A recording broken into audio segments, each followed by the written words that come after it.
David Oppenheimer. And I just want to say, when this book, The Diversity Principle, came across my desk, I get advanced reader copies at Yale University Press, sent me this book. And not that Polly, my sorority sister, when I seen in the write-up that you were talking about Thurgood Marshall and Polly Murray, I said, okay, let me dig deep. And I found that the diversity principles are issues that we're dealing with today. Especially we went through at the same time I was reading what was trending in the news for Fort Worth, the DEI and the cancellation of the DEI, that I said, this is right on time. This is God sending me this information that says we need to have this in Fort Worth, and we need to deal with the research and analytics firsthand, period. We have to start being in the room, being the ears and the voice in the community, in the room, and not be limited to what's going on the East Coast and West Coast. We need that conversation here in Texas. So I'm just honored to have him today, and I want to thank all of you guys for coming out.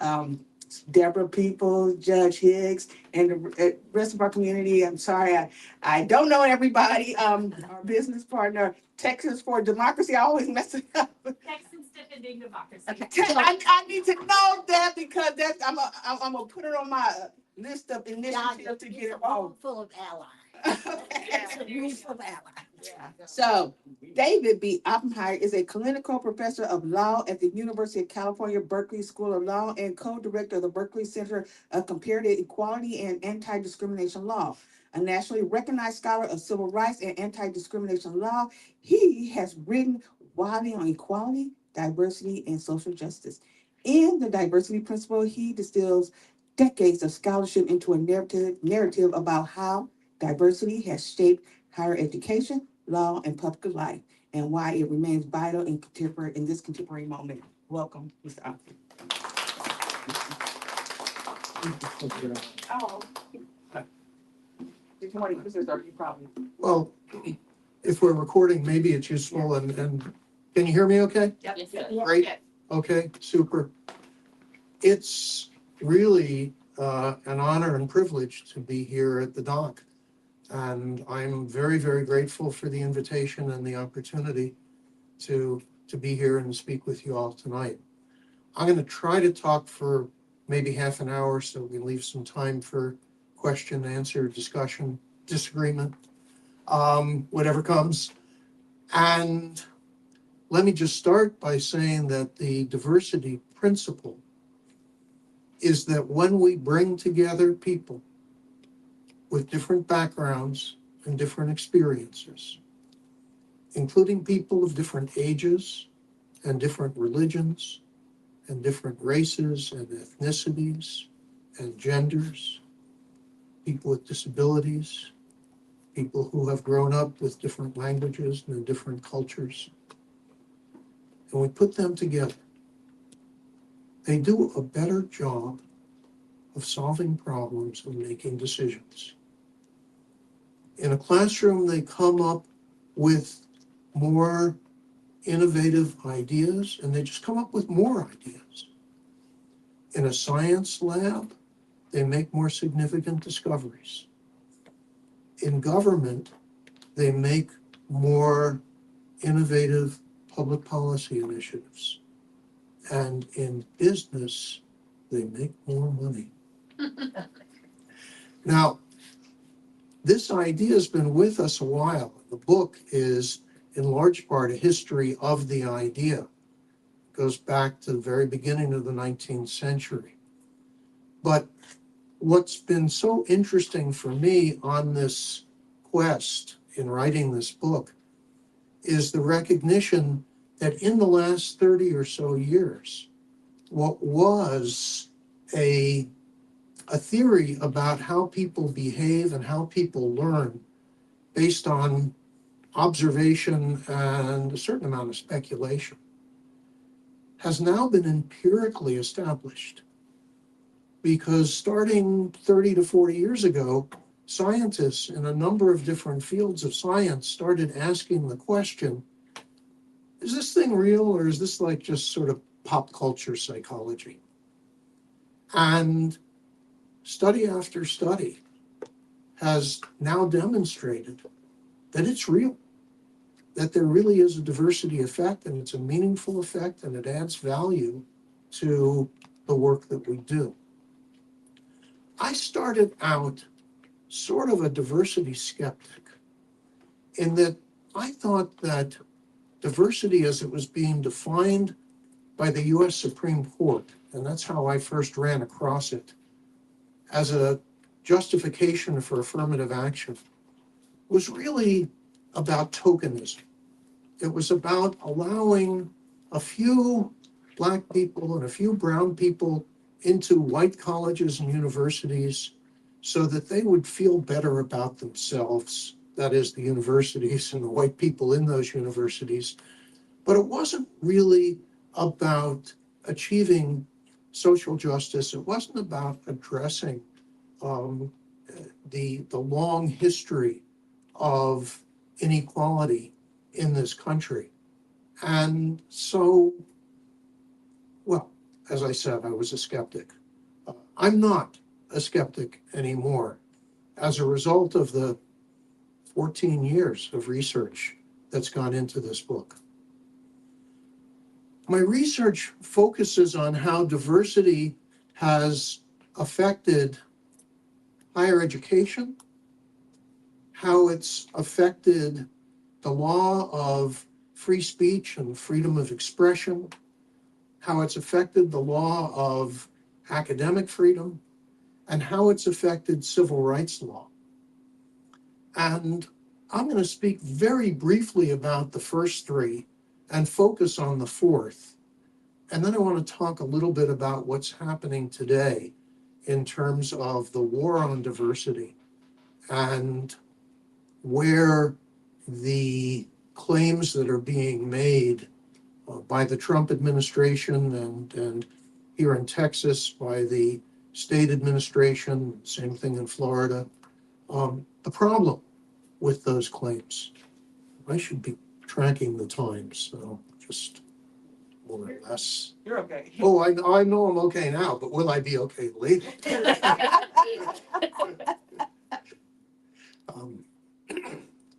But the class I'm teaching this semester goes 75 minutes twice a week.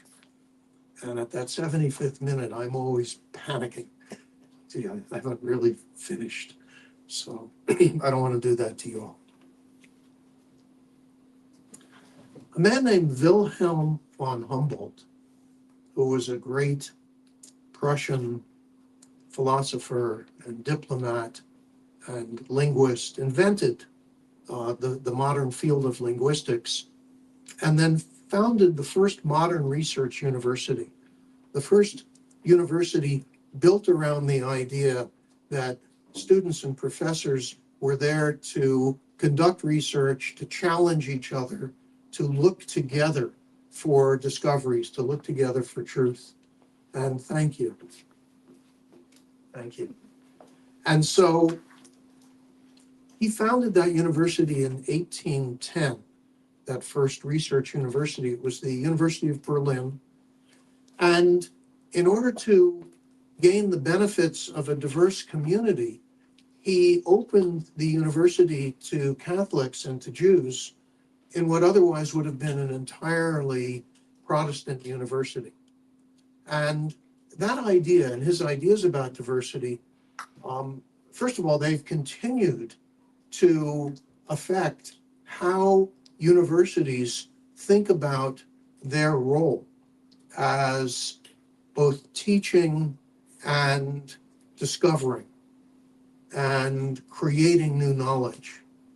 And second, they had a very strong impact on John Stuart Mill, the mid-19th century English political theorist, philosopher, political activist. And Mill came up with this idea about viewpoint diversity and the importance of minority views that really was revolutionary and had enormous impact then and now in terms of how we think about dissent. His ideas ultimately persuaded Oliver Wendell Holmes that they should be part of the law of free speech in the United States.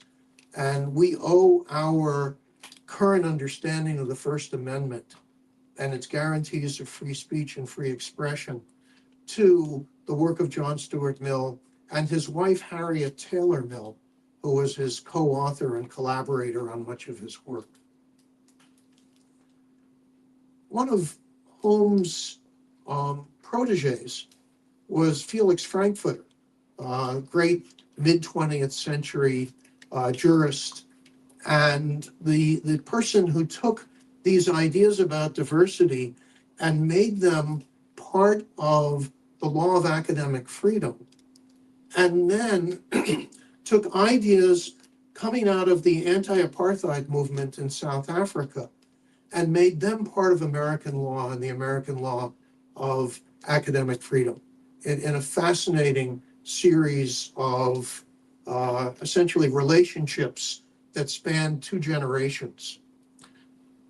And Frankfurter's protege, Archibald Cox, the great law professor and American lawyer and Solicitor General and Watergate prosecutor, took many of those ideas and put them in a legal brief that inspired Justice Powell to write his opinion in the Bakke case, saying that a university may consider an applicant's race or ethnicity or gender or other such characteristics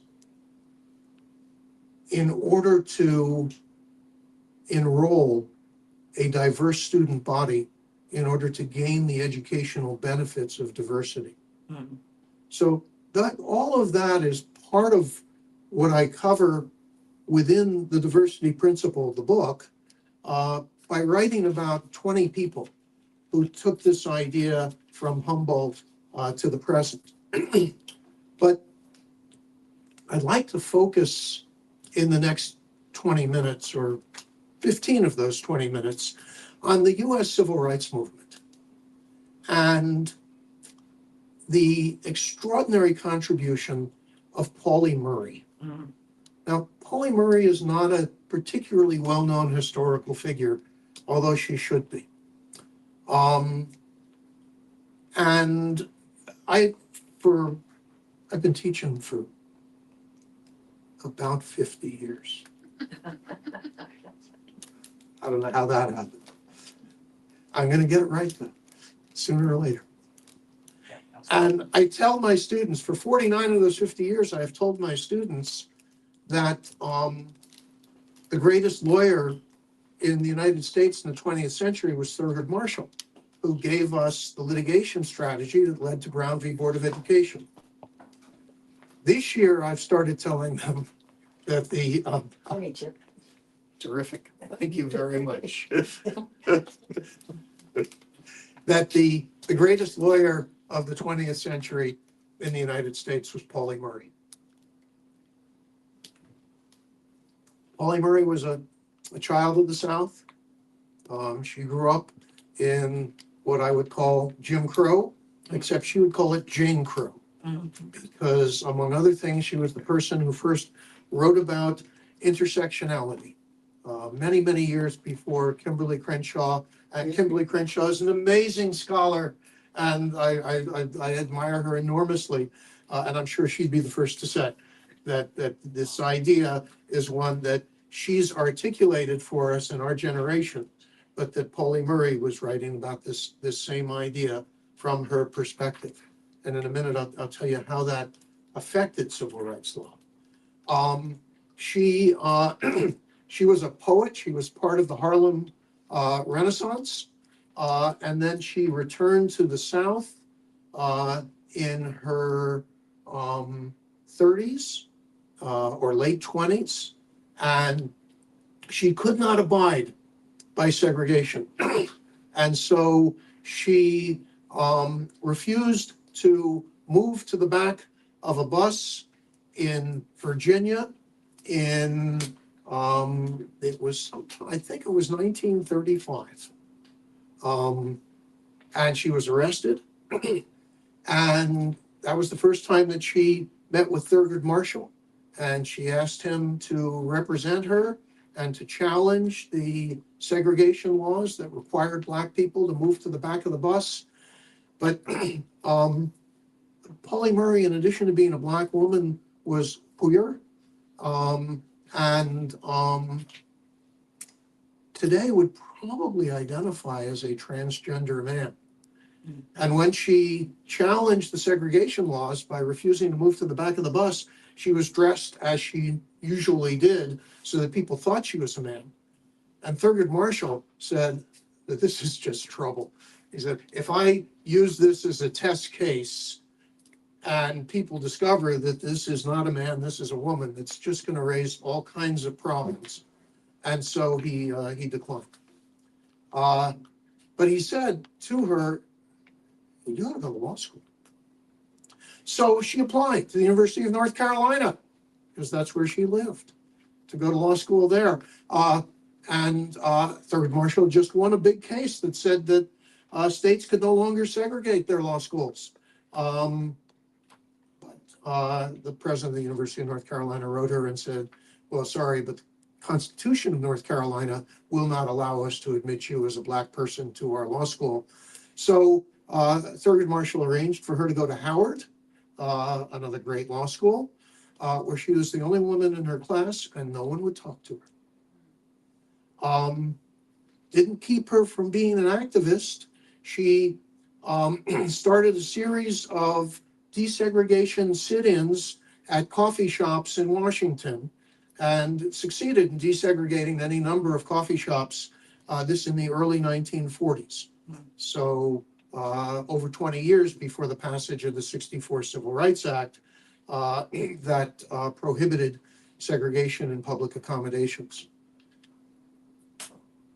And just to be clear, and for some recognition of how recent this history is, in 1963, the year before the Civil Rights Act passed, I traveled to Washington on a family vacation, and walking near the Capitol, first saw restaurants with signs in the window saying whites only.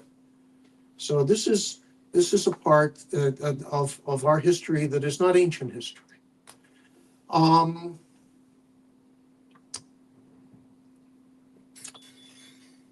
Polly Murray finished first in her class at Howard.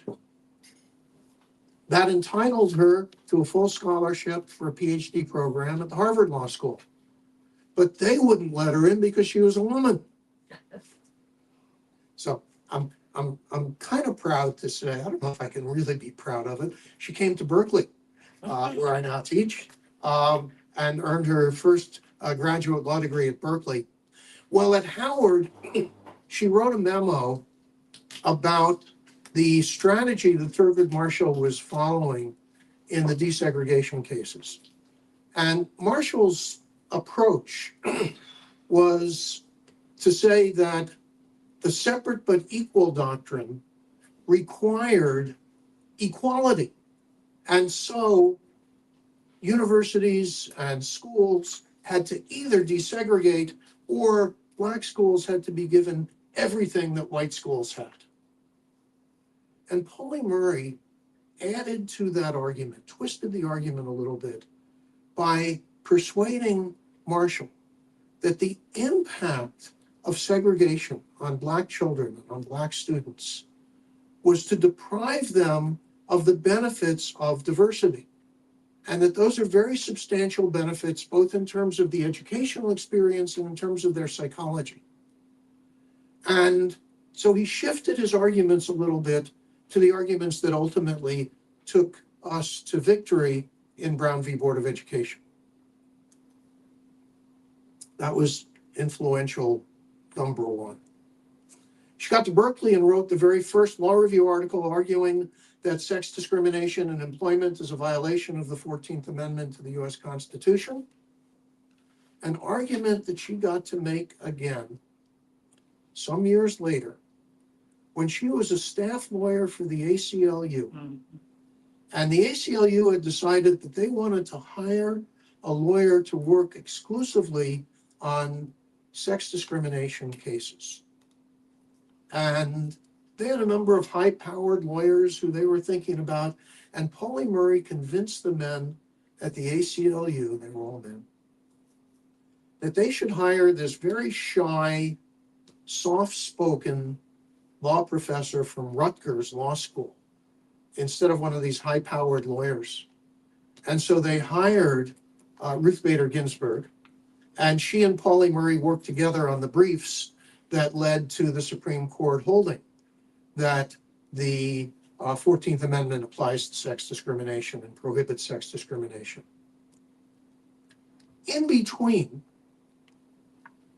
in 1964, in the spring of 1964, when the longest filibuster in American history had been broken, and the Senate and the House were about to agree on the language that would become the '64 Civil Rights Act, and the Senate committee had decided they were going to take out of the act the prohibition on sex discrimination. And Pauli Murray wrote a memo about Jane Crow and about how if you don't prohibit sex discrimination, it will mean for Black women that they will never have equality because they will suffer discrimination as women in such a degree that the '64 Civil Rights Act will be meaningless. And she brought it to Lady Bird Johnson, who brought it to Lyndon Johnson, who took it to the Senate and sent back word through Lady Bird to Pauli Murray, don't you worry, we're going to take care of this. And they did. Sex discrimination stayed in the law. She was then going to be appointed to be the first general counsel of the Equal Employment Opportunity Commission, which is the entity, agency that oversees that law, except J. Edgar Hoover said that she was too radical. Mhm. She then got involved in founding the National Organization for Women, but she left after a year because they weren't paying enough attention to poor women and Black women, Mhm. other women of color.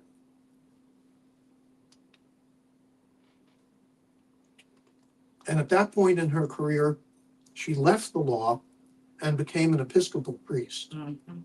And the Episcopal Church in America has made her a saint in that church.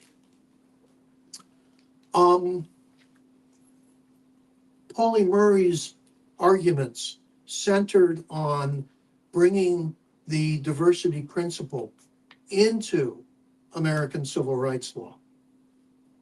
And as a result of her work and the work of Holmes and Frankfurter and the work of Archibald Cox and the work of the Mills and the work of Humboldt and a number of other people who I profile here, but I don't really have time to talk about tonight, it became a part of our law and a part of our culture. And businesses began taking up this idea of the business case for diversity. And they weren't sure about it at first, but then the business consultants started trying to measure it. And they came back to the businesses and they said, you're going to make more money if you have diversity on your boards of directors, if you have diversity in your management, you will be a more successful company, which is a good way to persuade a company as to what to do. And as I said, it went from being this good idea to being this empirically well-established principle. I actually think the arc of the diversity principle is not unlike the scientific arc of climate science, in that we started out with this idea that, gee, with all this carbon dioxide in the atmosphere, maybe it's going to affect our climate. we weren't sure. And then study after study built on the question until scientists have reached almost a consensus about climate science. The people who now deny it are, for the most part, either ideologues or just professional skeptics. There's a place for professional skeptics, and that's a part of the diversity principle too. Um, and then, and then we had first the state administrations in Florida and here in Texas, and now the Trump administration with a claim that the word diversity is a code word for racism against white people or white men,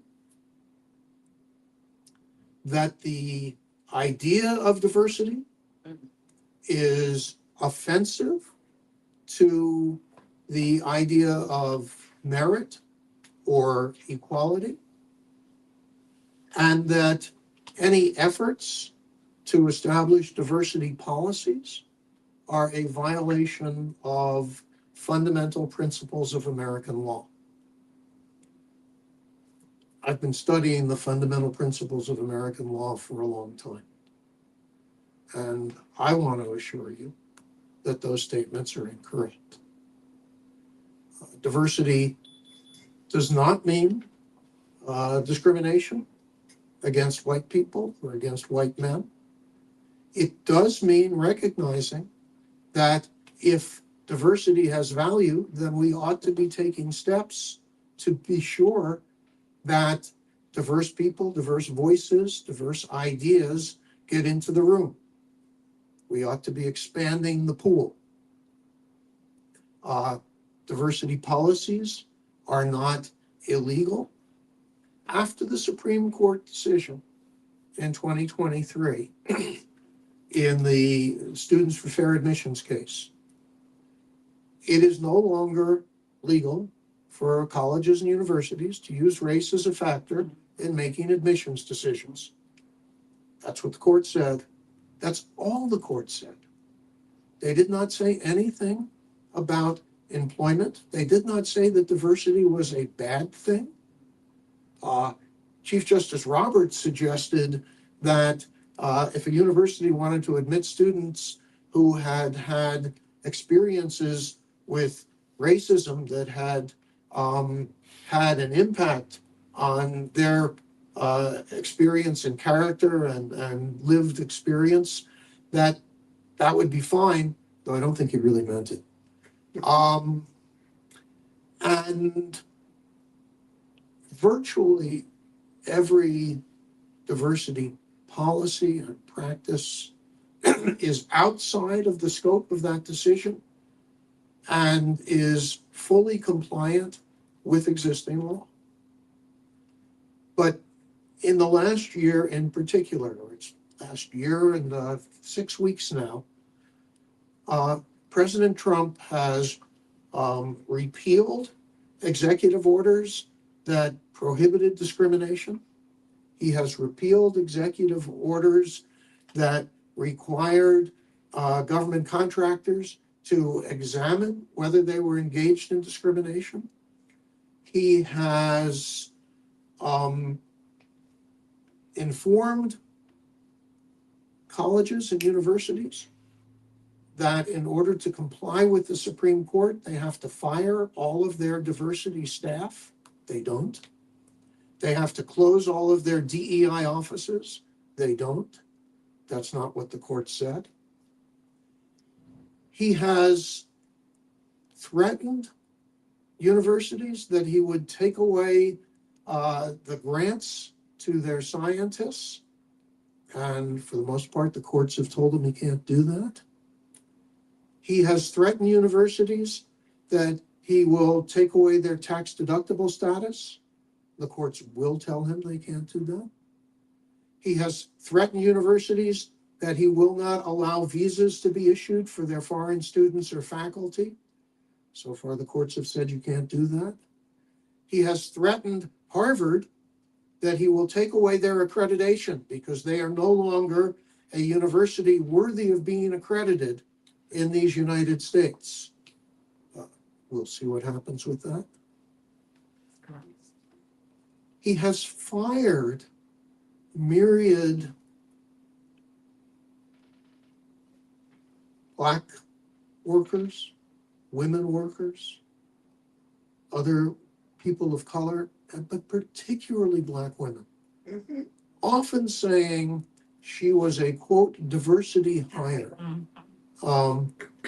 using that as an insult.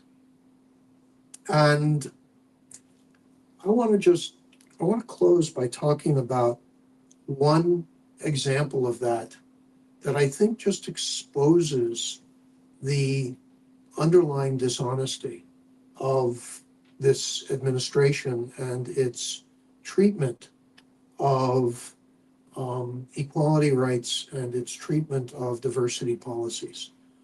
And that's the story of Dr. Carla Hayden. Dr. Hayden was the first woman to be appointed the Librarian of Congress. She was the first Black person to be appointed the Librarian of Congress. She grew up in Chicago in a middle-class family and loved books, and studied library science, and ultimately not ultimately, but along the way got a master's degree in library science and began working as a librarian. First job was reading to autistic children, and worked her way through the library system in Chicago and earned a PhD from the University of Chicago in library science, and became the head of the Chicago City Public Library, and then became head of the Baltimore City Library, and in between was a tenured professor of library science. She was elected president of the American Librarians Association.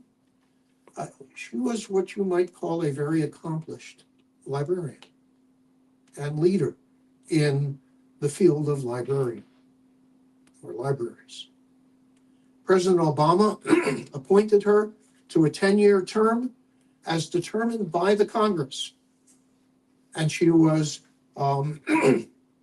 confirmed by the US Senate for a 10-year term. But soon after President Trump's second inauguration, she was informed by a late night email that she had been fired. And when the press inquired, I gotta say, the email, it was not addressed to Dr. Hayden. It said, "Dear Carla." And I hope everyone in this room understands the insult in that manner of addressing her. But the question was asked at a press conference, why was she fired? And the answer was, her diversity policies led to her putting LGBTQ books that were totally inappropriate for children in the children's section of the library. What a terrible thing. Except there is no children's section of the Library of Congress, because the Library of Congress is not a lending library. It is a research library. It is not open to children. It exists to assist members of Congress and other members of the public in conducting research. There are a lot of stories like that. That one, and she's replaced by, well, he must be qualified. He's a white man, and he's a lawyer. In fact, he was one of President Trump's lawyers in his fraud case, which he lost. And he is now the acting librarian of Congress, despite not being nominated and therefore not being put before the Senate for confirmation. It's just wrong. And it flies in the face of science. It flies in the face of history and the direction of history. It flies in the face of what it takes to be great for a university, for a science lab, for a country. Um, and it pains me to see my country that I love, our country that I love, um, do such things. I think I've probably been speaking about half an hour. Well, maybe a little more than that. And so I want to open this to Q&A. We can start. I can start if you want. Um, I know I was Brock. Thank you so much. I want to talk a little bit about, especially since Jesse Jackson had transitioned, just a little bit about his role in, was it Operation Breadbasket, and what can we take away and use that in contemporary times? Yeah, I have a paper called Dr. King's Dream of Affirmative Action.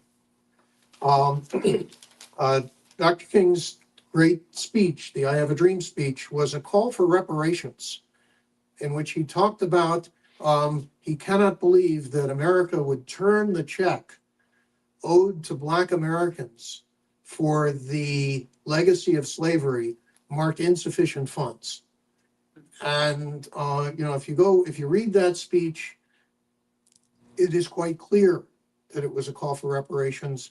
It was around that time that Dr. King started Operation Breadbasket, which sent activists from churches into employment settings that were all white, often in neighborhoods that were not, and demanded that those employers hire a quota of Black employees based on the population of the community in which those employers were located, or they would be boycotted. And that was the program that became Operation Push after Dr. King's murder.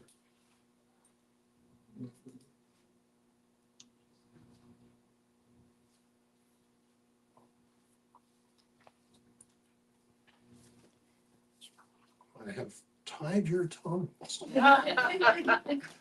Yes, thank you. So, we've been going through this thing with DEI, and there was a big controversy as far as how DEI played a role. And I really never really got the full grasp of what it was. But what's your take on if we focus more on the accomplishments and contributions of African Americans versus slavery, the civil rights movement? I'm not saying that those things are more important, but do you feel that not really pushing the contributions and accomplishments of African Americans, from the time period moving forward, has an effect on the diversity as far as people want to include more if they knew that we had more to contribute based upon the accomplishments that we had, like Benjamin Banneker. You got Benjamin Franklin. We talk Benjamin Banneker versus anything like Slade, and I think that they kind of played a role into how diversity.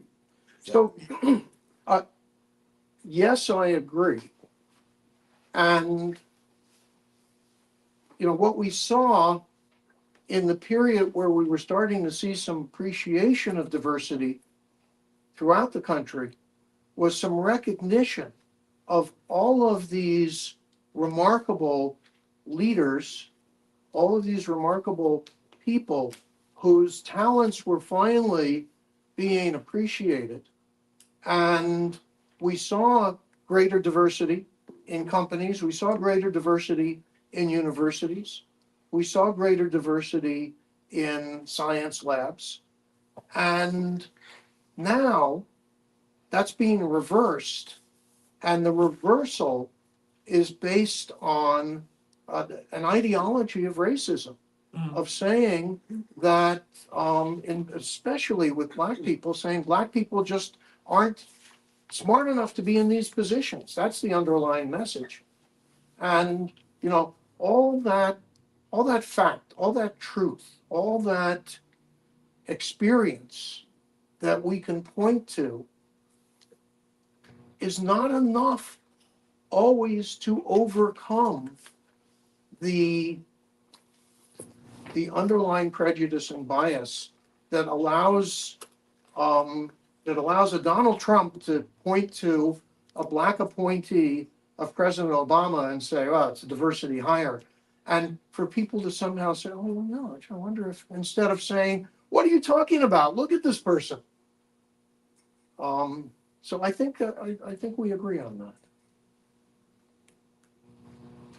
Would that be classified as a transformative idea or concept or? Oh, well, I use the subtitle, the history of a transformative idea, because I do think that there was a time when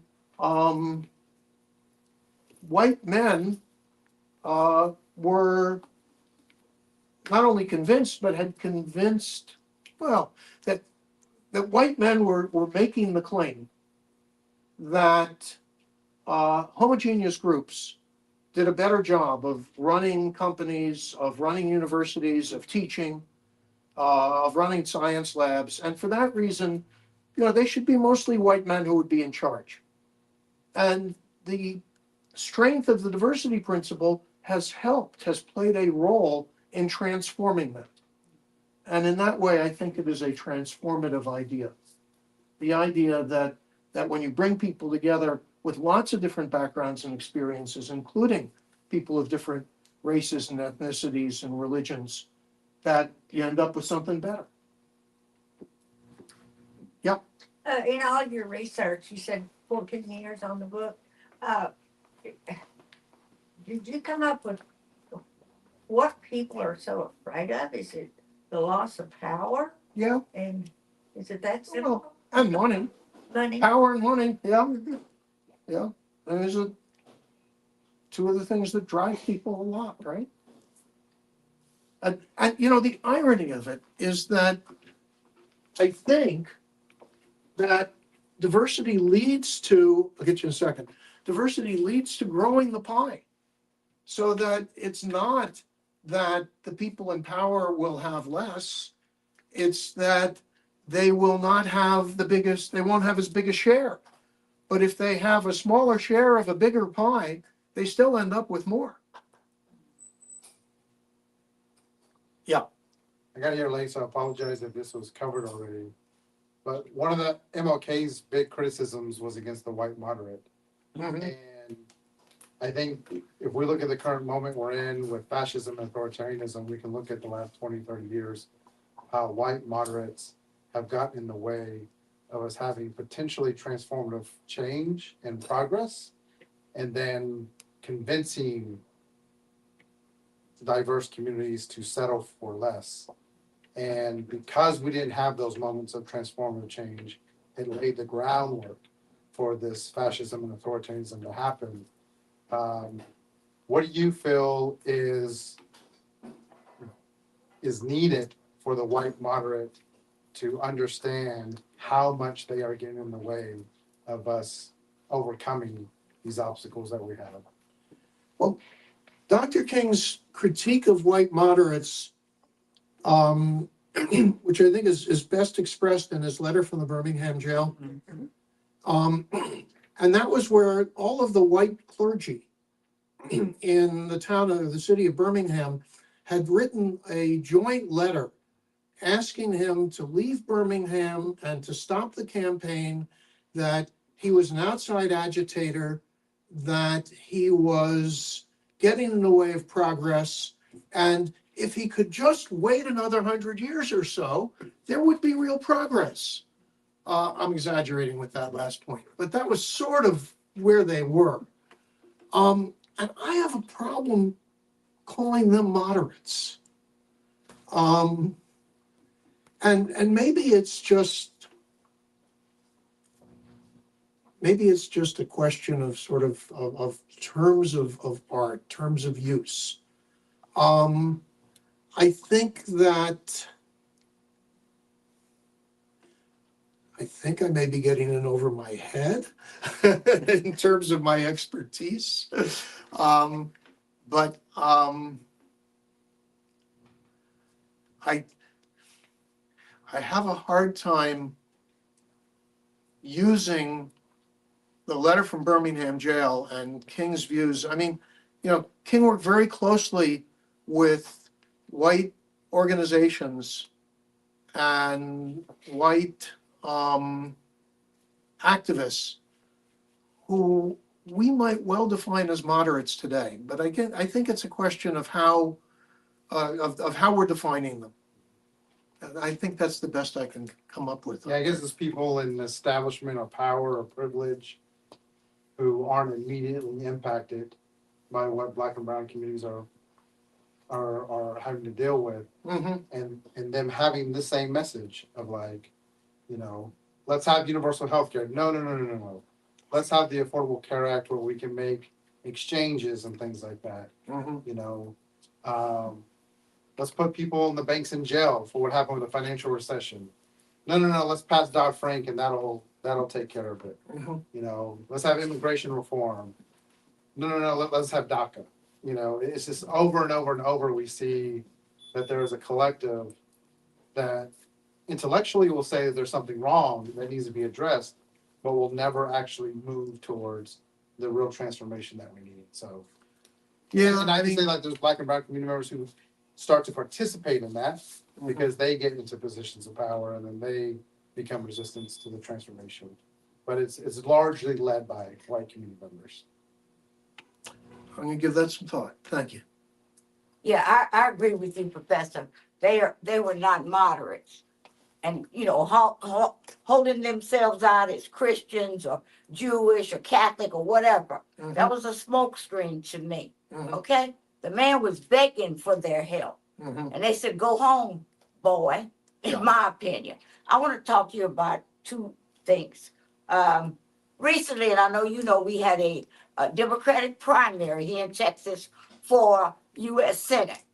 And if you read the comments about the black woman, Jasmine Crockett, Mhm. you would get angry. She's not qualified. She's ghetto, and all these kinds of things. Okay, From And it her was- opponent? I'm sorry, From her opponent? He was Yes. saying that? and his supporters, Well, from white Democrats. for white Democrats, Yeah. and terrible. we're facing some problems here in Texas. We had problems before, but they have been magnified. Okay, she had more experience. She's a lawyer. He's a good guy. So what? She's been out there on the campaign trail, beating the drum for Democrats all over this nation, giving them money. We personally know her. Mhm. So my sister and I can speak to her. Okay? And for her to lose that race and what was done to her, it's just appalling. Well, they use the word electability. Yeah, So it Yeah. came up, she's not electable. yeah, yeah. That was code word. But she's black and a woman. Yeah. So what encouragement would you give us today, Oh, if any? well, yeah, am I the one to be giving encouragement? Yeah, diversity principle.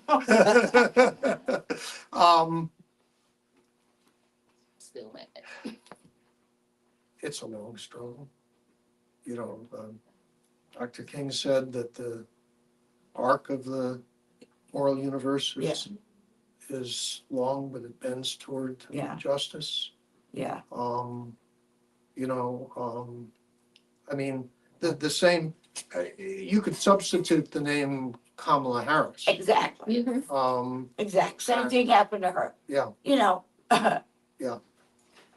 Attorney General, district, all these accolades, U.S. Senator, she's not qualified. Yeah. Give me a break. And then Trump just appointed the new Homeland Secretary, and he has a 2-year degree from a community college, which is great.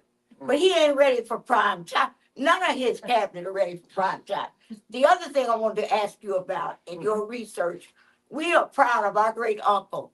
He was now deceased, W.J. Durham, who was the lawyer here in Texas who filed 40 civil rights cases, including Sweat versus Painter, that led to the opening of the Thurgood Marshall Law School, which now has about 40% students not black. And we welcome that Mhm. because, like you're right, diversity is amazing. Okay? And I have written letters for all kinds of young people of all colors who want to go to law school, to go to Thurgood Marshall. But I guess I'm looking for some encouragement. And I am so proud that the Cradocks got you here. We ought to have this room full of people. We really should. These law students, I am furious about that. Okay? They need to be here. And the activists. So thank you for being here. Okay? Thank you for having me. And, you know, the law students will watch the tape. Okay, well, let me do that. They don't have to sit on the front row. That's right. Are you doing like a book tour? Are you gonna be around other places? Not now here, which is to say I flew in last night and I'm flying out tomorrow morning. I flew in from home last night. I'm flying back home tomorrow morning. I teach Thursday and Friday. The book was released, it'll be 2 weeks tomorrow. Oh, wow. So I'm visiting a few other bookstores. I'm visiting some public libraries. I'm speaking at the New York City Public Library Oh, wow. and in conversation with Van Jones. I'm really excited about that. Yeah. I knew Van when he was a baby lawyer. He had just graduated law school and he was the Thurgood Marshall Fellow at the Lawyers Committee for Civil Rights, where I was on the board. Where this amazing young DA was on the board named Kamala Harris. Wow. The circle is rounded. Yeah. Wow. I have to tell you, the first time I went to a board meeting where she was there, and I came home and I told my wife, Marcy, excuse me, this woman is going to be the first Black president of the United States. Yeah. And it can still happen. Yeah, It can still Well, happen. I don't know. You think? I don't think so. I don't know. Yeah, Can you kind of explain or elaborate on how we use sports and how you see the diversity in sports as far as sports, did you say? Mm-hmm. Yeah. Indian versus corporate America and politics. And it's like it kind of trips me out because I'm an athlete, former athlete. Mhm. But I see how we as a team came together. We were brothers on the field, on the court. And then we get out and we flourish and we get in America.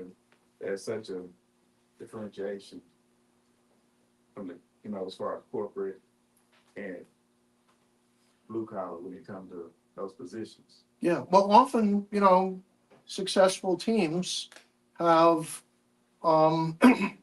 racial diversity and have figured out how to be brothers, how to work together so closely.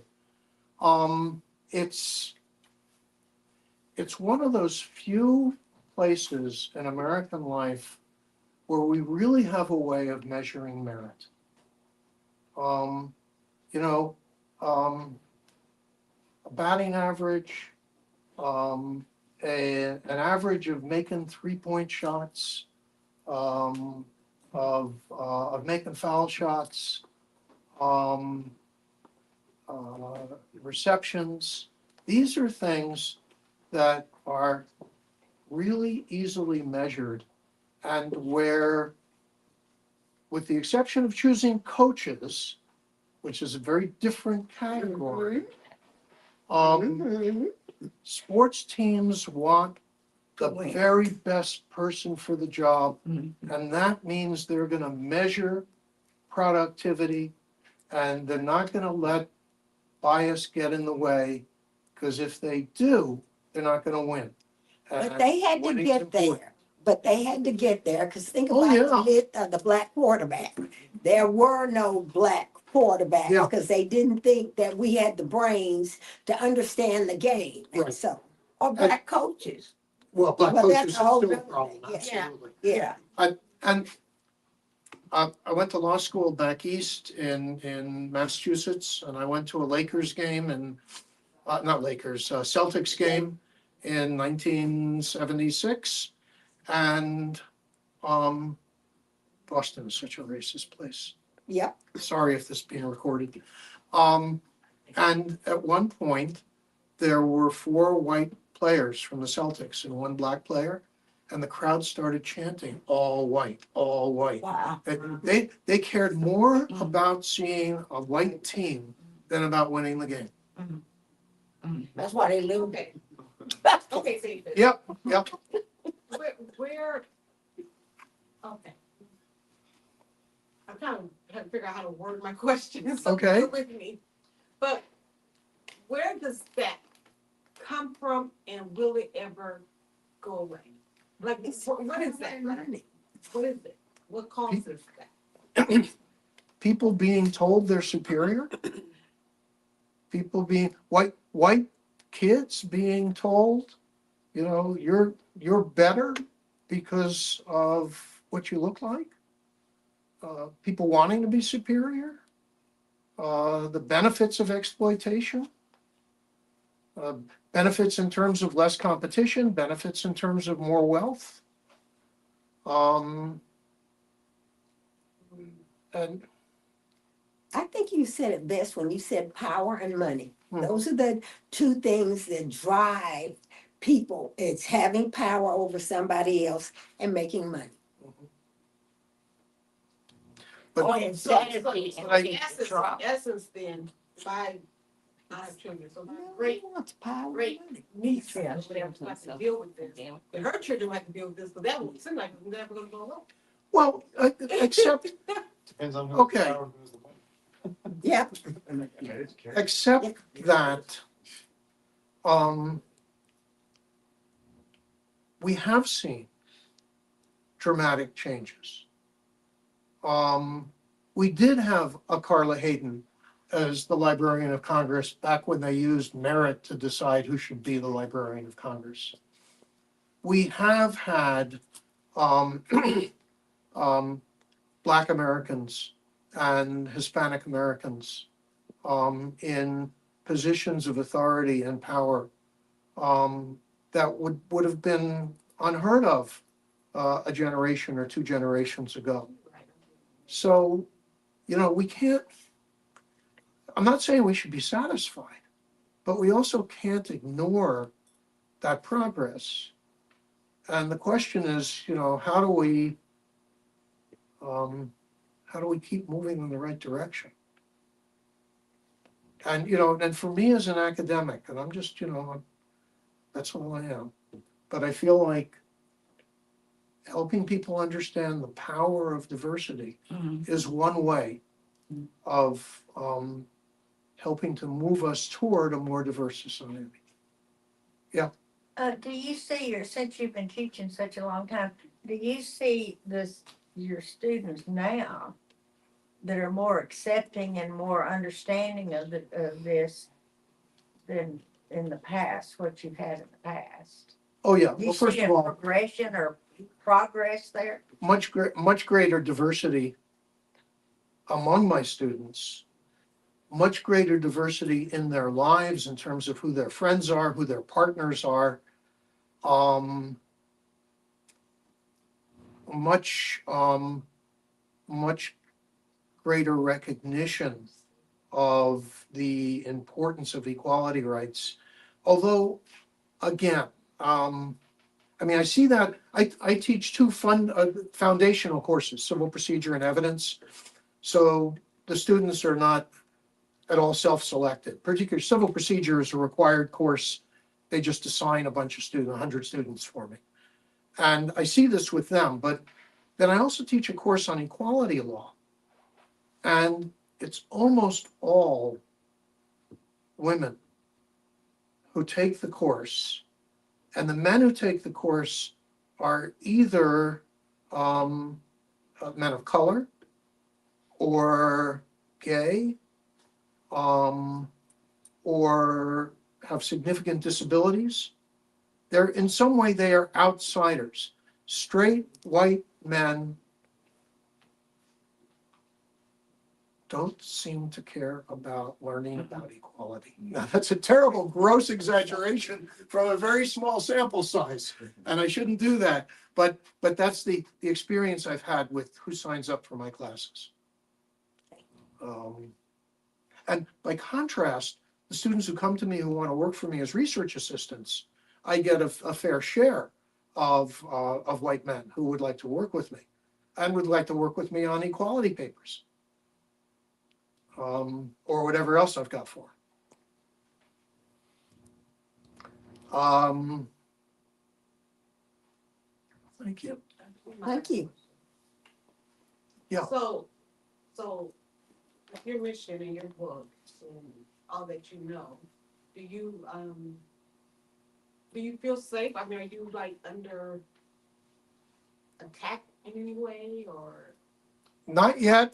He's at Berkeley. Look, I'm a 75-year-old white man with sufficient financial resources that if they fired me tomorrow, if they took away my property, I mean, I don't have to worry for me.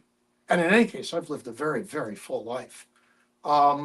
Yeah, I worry that I'll say something that will get people upset with my family, but not a lot. It's not, I just think I'm not a good target.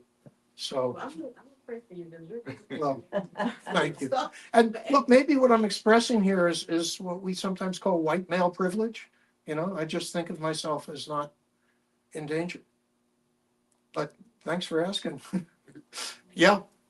I'm gonna piggyback off a little bit off of hers. So what motivated you or inspired you to take interest in this diversity? Being that you're not necessarily affected by it, what was the interest that Well, what was it that drew you to it? The civil rights movement is sort of in my DNA. I grew up wanting to be a civil rights lawyer. My father's parents were introduced by Booker T. Washington because in 1915, my grandmother, who was a screenwriter, wrote to Booker T. Washington and said, this film, Birth of a Nation, it's terrible. There should be a response film. And at the same time, my grandfather, who had made some money in the textile industry, wrote to Booker T. Washington and said, this film, Birth of a Nation, it's terrible. We should make a film. I've got some money. I could invest in a film about it. So he introduced them. And the film never got made, but they got married. And Yeah, it's in your DNA. so, yeah, Choice. right. And, but with diversity, again, I started out thinking diversity was just sort of tokenism and making white people feel better about themselves. And I said that to a colleague who challenged me and said, you don't know enough about it to be saying that. That was 14 years ago. And it's not the only thing I've done for the last 14 years. But that challenge, and she was right, that challenge is what got me to start working on the research that led to the book. And I didn't know where it was, I thought I might well conclude, yeah, diversity is all about tokenism and making white people feel better about themselves.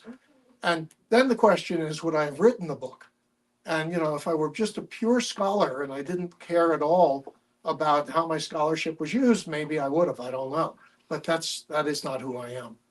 And I wrote the book because I thought this was important.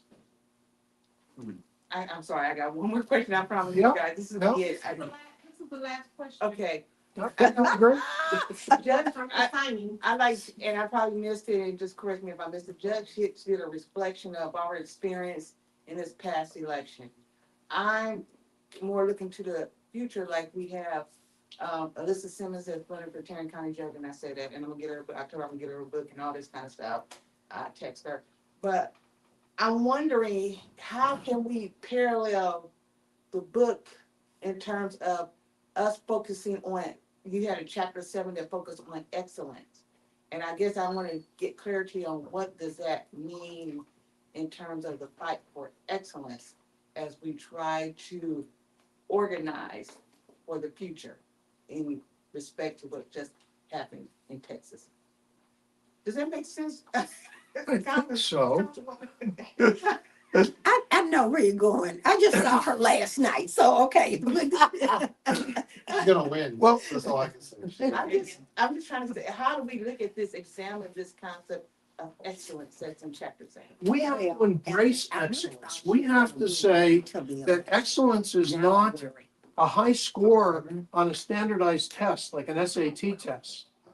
That excellence is about people with richly lived experience. Excellence is about people who can and have accomplished things. Excellence is about building successful families and successful communities. Yeah, I'm gonna close with your opening. Your opening, you talked about the definition of diversity, yes. but you never did give a definition of diversity, the word. Oh, I think that diversity is difference. And the diversity principle celebrates differences and the mixing of people who have differences. And therein lies the problem. You know what I'm saying? The differences that don't wanna mix, that do mix, but don't wanna be spoken, or, cause it's more the So same than different. one theory, and this was from, what's her name? She was a scientist at Columbia University. And her name should come to me, I hope. And she said, the reason that diversity works is that people who feel different from other people who they're working with are made uncomfortable by difference. And when people are uncomfortable, they do better work. So if you have a group of people who feel comfortable together, they're having a good time, they're not necessarily doing the best work. And on the other hand, if you have a group of people who are just a little bit of friction and frisson, right, and a little bit of discomfort with each other, they may be thinking harder, they may be coming up with new ideas, that may be helping to generate the brilliance of that group. Okay. Okay. Diane, we're ready to close. Oh, okay, I was gonna give it. And if you buy a copy of the book from these good people, and you want me to sign it, I will. And if you don't, I understand. Oh, we're gonna have you sign it. Our queen is leaving with Texas, Defending Democracy, so, and we're just closing it up. But, so we're gonna move over and do. Well, let's give him a hand. Oh, yeah. Thank you. Thank you so much for coming. We needed this conversation. We needed this information. We need to have this research, so we truly appreciate you coming out. We're gonna probably ask you to sit over here